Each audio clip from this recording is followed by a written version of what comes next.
You're listening to The Voice of Russia in London. My name is Brendan Cole. It's the decision of a generation for Scotland as Thursday sees its residents go to the polls when they decide whether to vote for independence. The economic and political implications have been pored over extensively and will continue to do so this week, and it is indeed expected to be a close-run thing. Question marks do remain over what kind of currency there will be, how the economy would be run, what kind of Scottish foreign policy there would be. Other independence movements from around the world are keeping a close eye on Scotland, from Catalonia to Corsica, as this could set a significant precedent.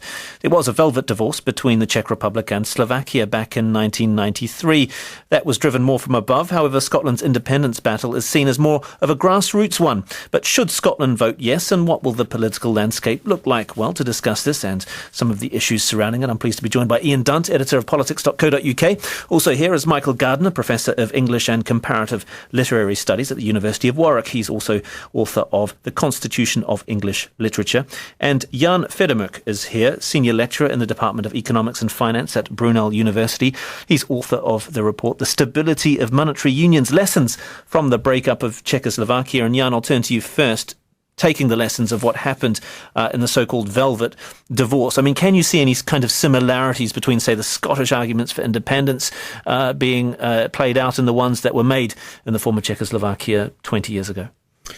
Right. I think there are certain similarities. There are also differences, important differences. As you said, it was more top-down process in former Czechoslovakia, whereby there was no referendum as such.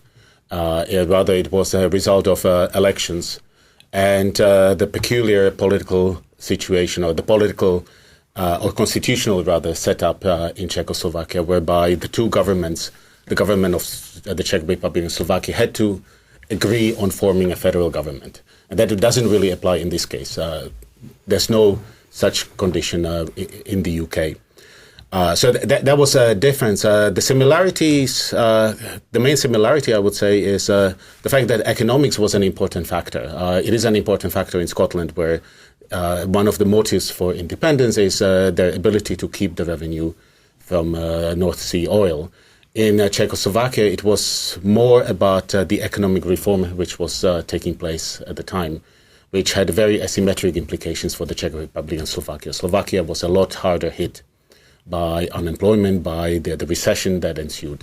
And they wanted to proceed more cautiously in terms of implementing the reforms, which Czechs were not that keen about. And so there was this kind of disagreement on economic policy. But Slovakia is prospering more than the Czech Republic now, isn't it? Has it overtaken the Czech Republic? It has caught up. It depends which kind of statistics you look at.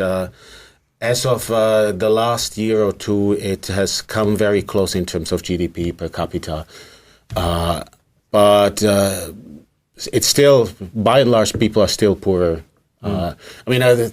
There's differences in terms of Slovakia has received a lot of foreign investment. And so there's this kind of contribution of to the GDP by foreign companies, which doesn't necessarily, it's good for the economy, but the profits from that do not necessarily accrue to Slovaks themselves and so on. Well, how much of it was a break from the past? I mean, throwing off the shackles of communist rule or being a communist country, and do you see any similarities in those emotional arguments being made, say, in Scotland, throwing off the yoke of what was once the vestiges of the British Empire or whatever? I mean, was it leaving aside the economic arguments, which a lot of people in Scotland can't actually answer, just the emotional pull of being independent? I mean, that's strong. That was strong, wasn't it? It was. The communist factor was important in the sense that under the communist regime, it was an authoritarian regime. Basically, everything was party. And so while there was some latent nationalism in Slovakia, it was not out in the open. And people who would endorse nationalist views or who would express nationalist views would potentially be sanctioned by the political regime at the time. Now, democracy has changed this. There was essentially complete freedom of speech by 1992. There was very broad representation by a wide range of political parties, and some of them were more nationalistic than others. And so this issue, the issue of whether Slovakia should be part of a a relatively highly centralized Czechoslovak federation, whether it should be something more akin to a confederation or whether it should be completely independent. That came out into the open, and it was possible to discuss it. The breakup of Czechoslovakia was indirectly an outcome of that. But again, the economic situation at the time was quite important. And no regrets 20 years on from anyone? I think most people have accepted it, and it was probably inevitable. I lived there at the time, and I wasn't particularly happy myself that the country disappeared. But ultimately, it probably was for the better in the sense that whenever you have a diverse union or a union of two diverse groups, ethnic groups or nations, there is always a potential for conflict. We've seen this in Czechoslovakia. We've seen it very prominently in former Yugoslavia and the former Soviet Union. We see it in Ukraine now, Belgium, Spain. And whenever there's a potential for political conflict between different ethnic groups, if you compound that with economic problems or any sort of other aggravation, then it can become kind of more important, or it can come to the foreground more than otherwise. So it is something that would have surfaced at some point or another anyway, and this way, at least this kind of conflict has been eliminated. Do you see it, Michael, as a matter of conflict? I mean, how much of this argument being played out is really about giving Westminster a good kicking? Scotland hasn't been listened to for so long, and this is a chance for it to be listened to. I think that's right to an extent. That's one way of putting it. But a couple of things that I'd add is that, firstly, I don't see this as specifically a Scottish process. I see it as a referendum about the British Constitution that it so happens can only be answered by one part of the United Kingdom. But it does concern the makeup of the UK. It's always been a question for the whole United Kingdom. And another thing about the question that you asked Jan about the Czech top-down working of the Velvet Divorce, which, as I understand it, was actually against most of the wishes of the people. I think what's happening here is something like the opposite of a top-down process. It's about a principle of sovereignty. It's about the possibility of regaining unmediated populist sovereignty of the people over the absolute sovereignty of Parliament. As it happens, the constitutional tradition since the 1950s has stressed that the absolute sovereignty of Parliament doesn't actually pertain in Scotland. This is just a way of really clarifying that. And however much you try and personalise it or partify it to be about Alex Salmond or the SNP, it does boil down to the possibility of the sovereignty of the people. That's how I see the question. Ian, David Cameron has finally emerged north of the border. He's obviously seen himself as a bit of a toxic aspect to the debate. I mean, he's been noticeable by his absence, but he's been forced to go there with the other party leaders. I mean, what do you make of his desperate kind of emotional plea? And how emotional did you feel that it was? I mean, one report said that he was on the verge of tears. I didn't quite catch that myself. But I didn't really get that, although everybody sort of went with that idea. And that came, I think, a lot from journalists who were there at the time. I was watching it on TV, and it does seem that there was a different account of it from the people that were right there in front of him. I think the reason he's, on the verge of tears, and I don't doubt his emotional investment for a second, is because this is the kind of thing that puts you in the history books. Before, even to his greatest supporters, you would say Cameron looked like a footnote in British political history. Now, he's not going to be a footnote at all. He's going to be one of the most disastrous prime ministers this country has ever had. Because under his watch, the country will... He would be the Prime Minister that lost the Union. He'll be the Prime Minister that lost the Union. And potentially, if he manages to stay in power after 2015, he would then go into a referendum where we would be out of the EU. And you would see this period, looking at it from the historical perspective, an extraordinary shrinking of the British role in the world. So I think, to be honest, he's probably mostly affected by himself. In terms of the actual Tory party, it does quite well by separation. Typically, it's only two elections, really, since 1945 that would have been changed if you have Labour MPs there. But I would strongly suggest that the one that's about to take place would be one of those, because if Ed Miliband wins, he's probably not going to win with enough space to lose his Scottish MPs. So the Tory party actually tends to do quite well in it, but David Cameron himself, individually, it's going to be absolutely tragic for him. So his motives are purely selfish. This could be the end of his political career. This will be his epitaph, along with Chamberlain and as the appeasement Prime Minister and Anthony Eden in the Suez crisis. I think you could put it in those terms. I don't have access to the inside of his head, and it's quite possible that he's motivated by some quite sort of sentimental, nostalgic ideas of, Britain and all of that. That's perfectly possible. But it seems to me that the thing that will be pressing on his mind most is what it will do to his own reputation. What about Ed Miliband? Will he have to step down as Labour leader? I mean, what will we see if that happens? Right, so that's the thing, is he's one of the reasons he's not really going to be calling for David Cameron's head, at least immediately, is because he is equally to blame for what has taken place here. These are Labour voters who are going to be decisive in this referendum. It's because they've lost faith with Labour, because they didn't think Labour stood up for their interests anymore against the privatisation, the austerity programmes of the coalition, but really not just the coalition, going all the way back to Thatcher. It's because of that they find themselves in this position now where we're on the verge of losing the referendum. So Ed Miliband is as to blame as David Cameron. In actual fact, when you look at trust levels, Ed Miliband's less trusted in Scotland than David Cameron is. That's how unpopular he is. Even though they have 40 MPs. Even though they get in, because the Labour Party itself still has a bit more loyalty, certainly, than he does as an individual. I mean, Michael, has Ed Miliband going to Scotland and say the Labour argument, when it finally did emerge north of the border, has it had any kind of traction? Something that's become quite obvious over the last year or so is a very dramatic decline in the fortunes of Scottish Labour. They're not trusted in the way that they used to be, in part because ever since Alistair Darling's speech to the Conservative Party conference and moving on from there, they've had to stand elbow to elbow with the rest of Westminster. It's not just that they're seen as all being in it together, but they are part of their role is to defend a historically financial union against the wishes of the people. That's how they're being cast increasingly. The mid 20th century's central Scottish strongholds of Labour really are disappearing. I think that's something we'll see post referendum. So there's only a limited effect that Miliband or any other representative of the Labour Party could have coming north, I think. Does this mean, though, should there be a yes vote, that we'll be seeing really left-wing governments in Scotland? Because of the economic uncertainty, that left-wing government would have to do some quite right-wing things, I would have thought, especially in terms of austerity measures, and that may not go down that well. Yeah, I think you'll have a different kind of politics. You'll have a different kind of political parties. Political parties in their present form are really an invention of the Hanoverian Revolution, of the time when the British state was invented, and parties had to create competing narratives for the financial trust.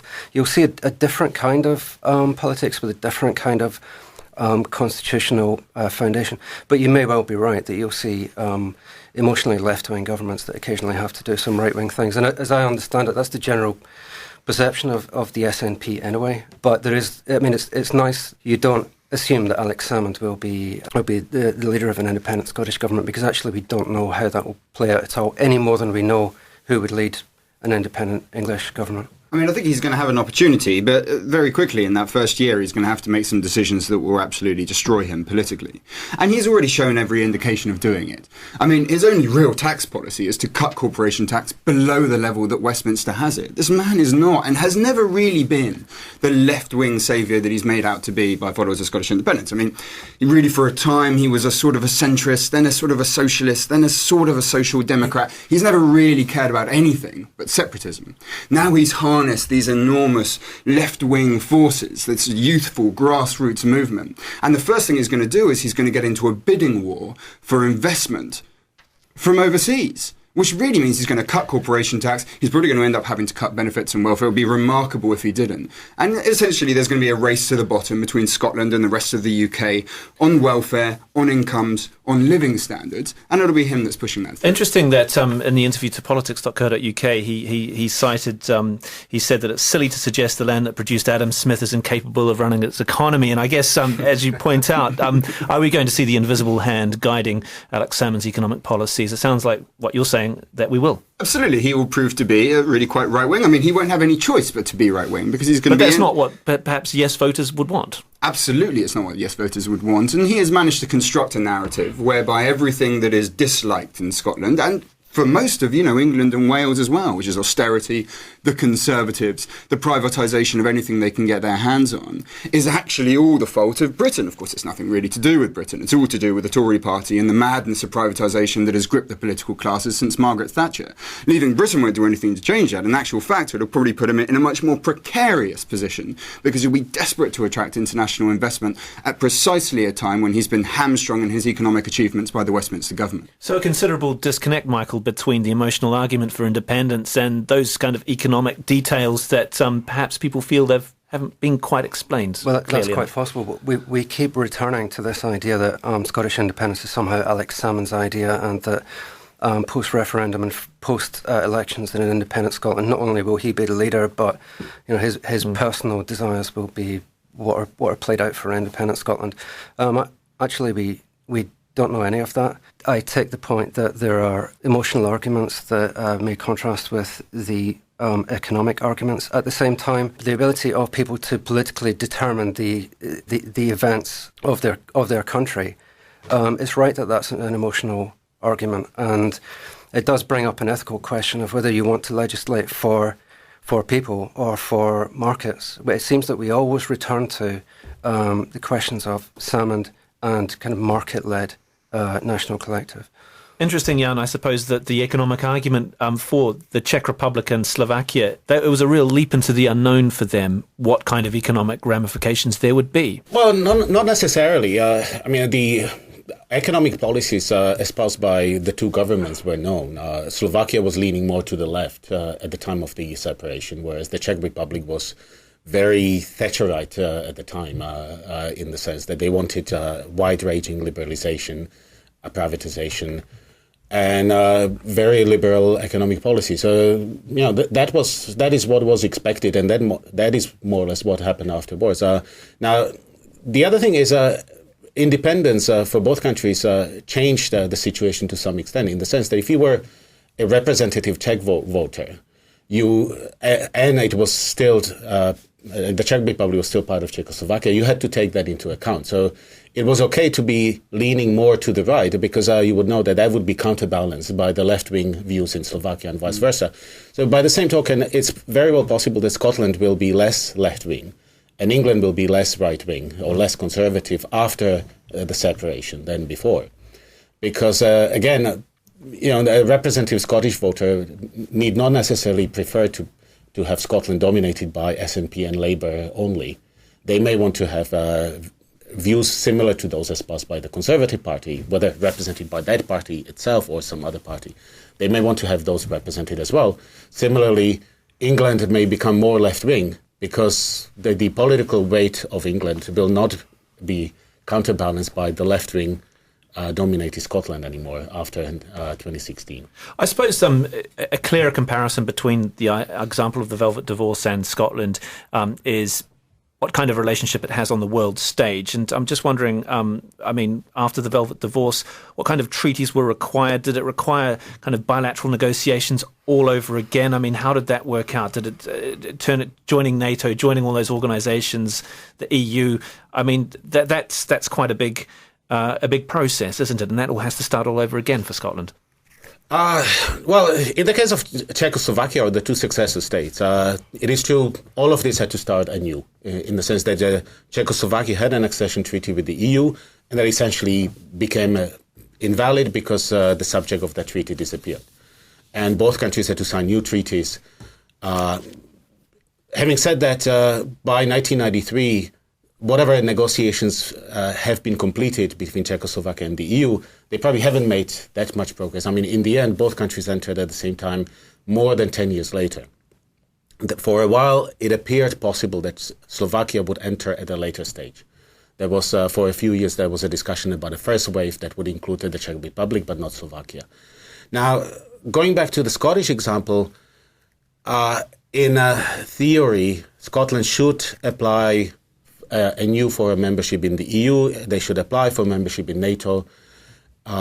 Whether that will be also the case ex post, that is, I think, open to discussion. And it's not in the interest of Scotland or the UK or the rest of the UK to have Scotland outside of the EU outside of the single market, outside of the free mobility of labor that we have in the EU for the next several years. But it won't be, Ian, it won't be up to Scotland to decide that. That will be up to Brussels to decide. It will. And Spain will have some very strong opposition to that, I would have Plus thought. a veto. So, I mean, there's plenty of ways in which this could be extremely problematic for Scotland. My guess is that some of that talk of veto may fade away, but you're looking at least 4 years, probably more like 8, until they find themselves anywhere near the position that they want to be. In that time, probably they're not going to be given currency union with the UK. They're probably going to be sort of really hanging in there, using the pound, but without any say. It's really a reduction of sovereignty. I mean, even by the point that you get into the EU, I think also that's a reduction of sovereignty. It's very hard, I think, actually, to make the sovereignty argument in a convincing way, not so much because of the origins of the debate or because of where we are now in the world is more and more about pooling sovereignty and sharing sovereignty. And so really, whichever way you look, that's always the cupboard that you sort of get stuffed into. And that's even, as you say, if they manage to get in there. I think there's plenty of people in Europe that will be keen on preventing that. What do you make of that, Michael, the sovereignty issue? I take the point that you're making about it's not all about economics, but certainly devolving or at least wanting to be part of the European Union and being controlled by Brussels, but not by Westminster. That's a strange move, isn't it? I think it helps to remember that Britain is a financial union. It's created as a financial union. It's created for the purposes of commercial empire.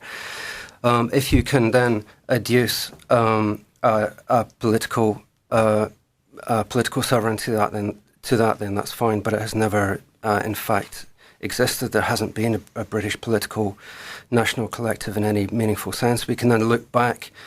We can take it back from finance and work it out if we can find that kind of collective. But for example, what no campaigners are saying about British ideals of social justice and so on, what precedes that is an absolutely rational financial union to which any kind of political agency comes secondarily. So this has never been a free choice by any of the 4 nations. It's simply been something into which they're led by kind of market rationality. So it's an odd situation in which you're right to an extent, but actually, as Britons don't have agency in the way that citizens of other nation states would have agency.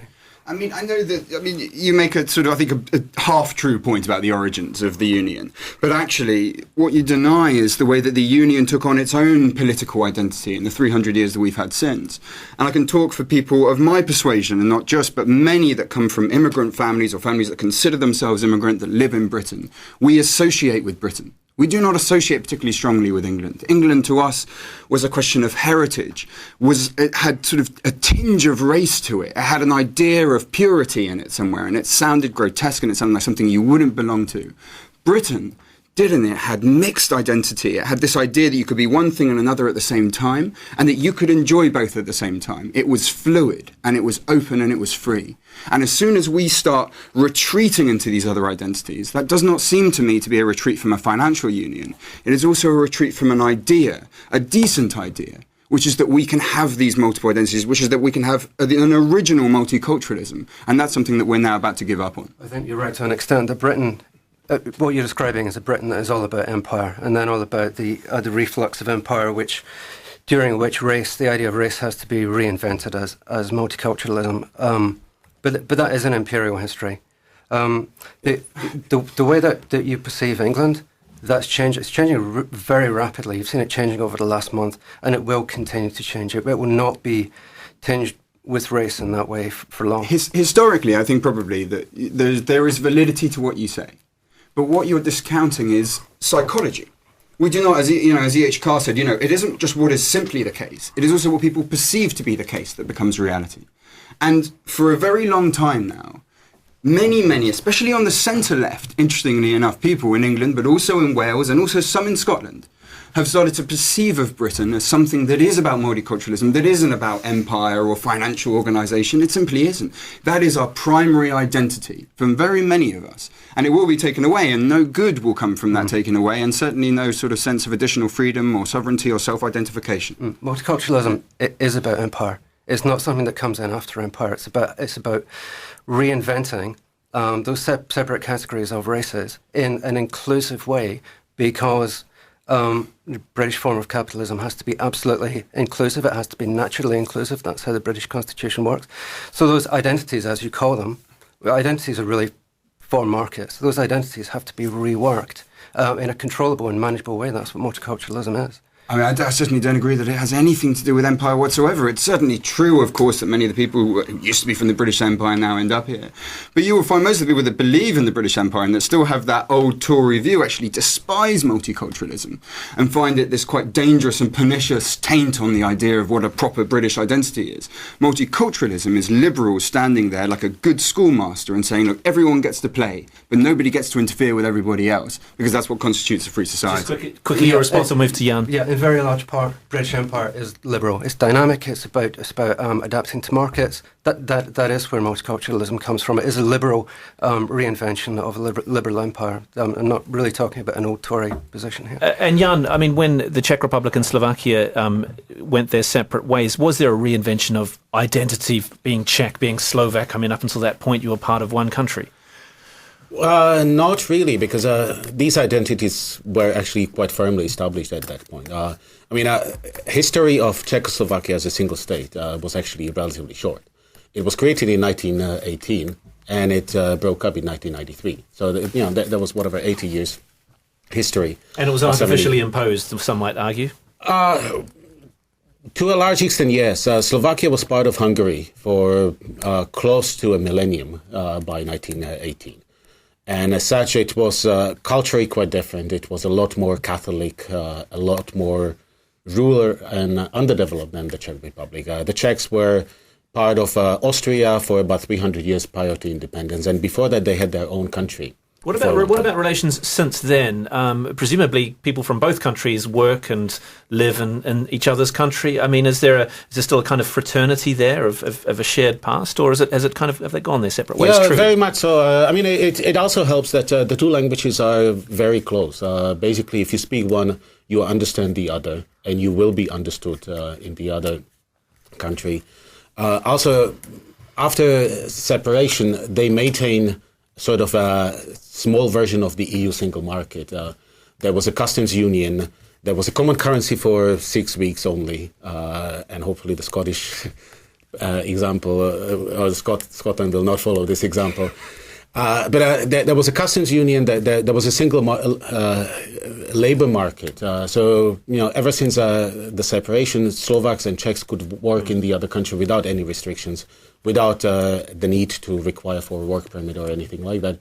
And culturally, there's still a lot of exchange. People read books. People travel, spend holidays in the other country. They watch movies and so on. Because I'm just wondering, should Scotland vote yes? What kind of recriminations there could be? Have you sensed that it's been a divisive campaign, Michael? Or do you think if yes happens, or even if no happens, back to business, what do you think will happen? I think it's been divisive to an extent, but those divisions are not necessarily between England and Scotland. Those divisions may well be between people who have never really been politically involved before, but who see things changing on one hand. On the other hand, the political class, that seems to be the division that's emerging. And I see no reasons to imagine Anglo-Scottish recriminations after a yes vote. I imagine that the two peoples will cooperate much better than they have in the past without the interference of the current standing political class. Ian, interesting about the media coverage. The Herald on Sunday was the only paper that really went in behind independence.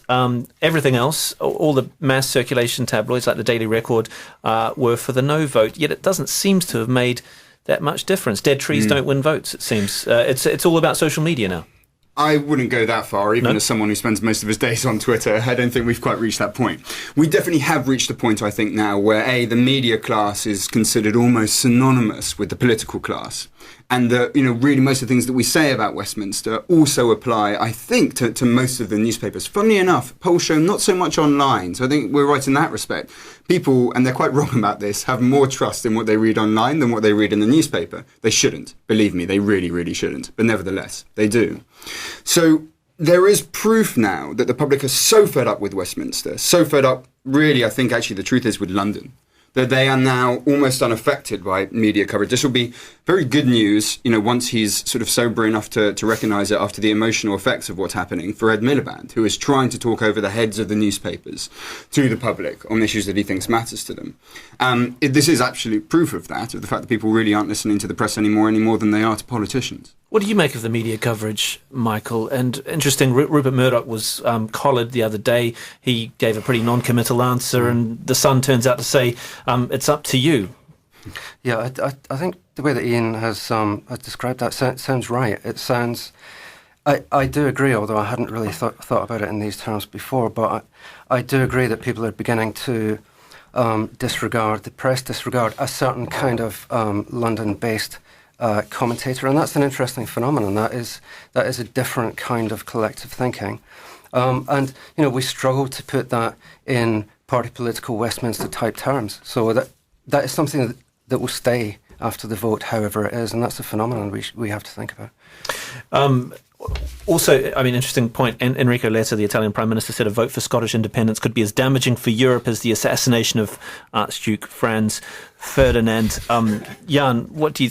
It's all. I guess this is the week to have exaggeration and hyperbole. But how kind of seismic do you think a yes vote would be for Britain and for Europe? And he's talking about globally as well. Yeah, I think this is certainly an exaggeration.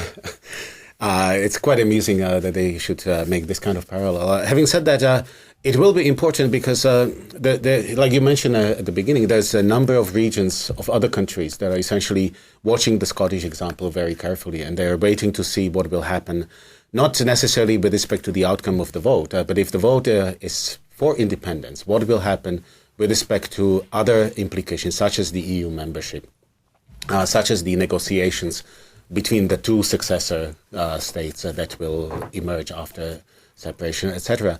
And so if Scotland votes for independence and is given a relatively favourable deal vis-à-vis EU membership, vis-à-vis the continuation of the currency union with the rest of the UK, etc., then this will encourage the Catalans, the Corsicans, the Flemings, and, there are regions in North Italy that might... get rid of the Mezzogiorno and become more separate, more independent themselves. There will be important implications in that respect. Interesting. And Ian, I guess whatever happens, Alex Salmond will be a winner because he will get increased powers. Or at least Scotland will get increased powers come Friday if there is a no vote. Yeah, that's true. But you see, that accepts a discrepancy, a distinction that I just don't accept, which is this idea that, the English, somehow trying to stop all this power from going out to the others. See, I think that is an SNP distinction, and it is not real. I think there's always been a push for more power for Scotland. It didn't need all these threats, really, for a Scottish Parliament to be set up. And, when it came time quite clearly to have the referendum that was given by Westminster, I think that actually there's many, many people, especially on the left, but actually across now all elements, even in Westminster, who would say, look, federalism's really the only game in town. Once you start putting these reforms forwards, yes, David Cameron will fight with his backbenchers, but nevertheless, we're going to start pushing towards rearranging the structure of English democracy, handing more power to Wales. And actually that kind of idea is on both sides. Salmond's idea is different. It is about putting up walls between us, about separating us. It's about identity politics. And in that, he will lose if it's a no vote. I know Michael will disagree with that, but just quickly, finally, interesting point also, Martin Boone at ICM says the polls may have been inaccurate. Just taking the polls change from day to day.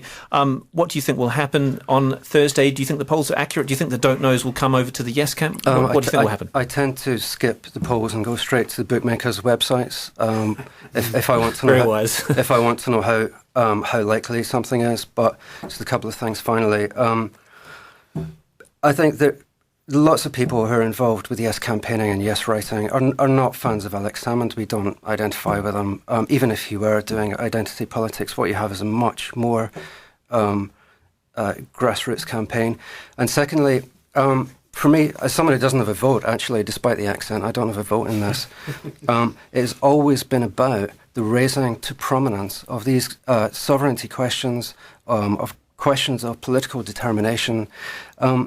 And from that point of view, a couple of months ago, I was thinking this was tremendously successful already. I'll watch what happens tomorrow with interest, but that's not the real kind of determining moment for me. And Ian, do you think it'll go yes or no? I think, you know what, I feel like everything I've read, my journalistic instinct says no, but in my guts, I've been feeling yes for about 10 days now, and it scares the hell out of me. Jan, yes or no, do you think? I should have looked at bookies' websites. Put a fiver. My expectation is that it will be very close, but it will be a no, simply because at the last minute people will be concerned about the implications that it will have. But again, one way or another, it will not be. The world will not be the same on Friday, because either it will be independence or it will lead to a renegotiation of the arrangement that we have between Scotland and the rest of the UK, possibly between all the nations of the UK, not only Scotland. So it will change things a lot. My expectation would be that it will not go through. In any event, a changed political landscape. Well, many thanks. That's Jan Fiedermuck, Senior Lecturer in the Department of Economics and Finance at Brunel University. Also here in the studio, Michael Gardiner, Professor of English and Comparative Literary Studies at the University of Warwick, and Ian Dunt, Editor of politics.co.uk. Many thanks for joining me, Brendan Cole, on The Voice of Russia in London.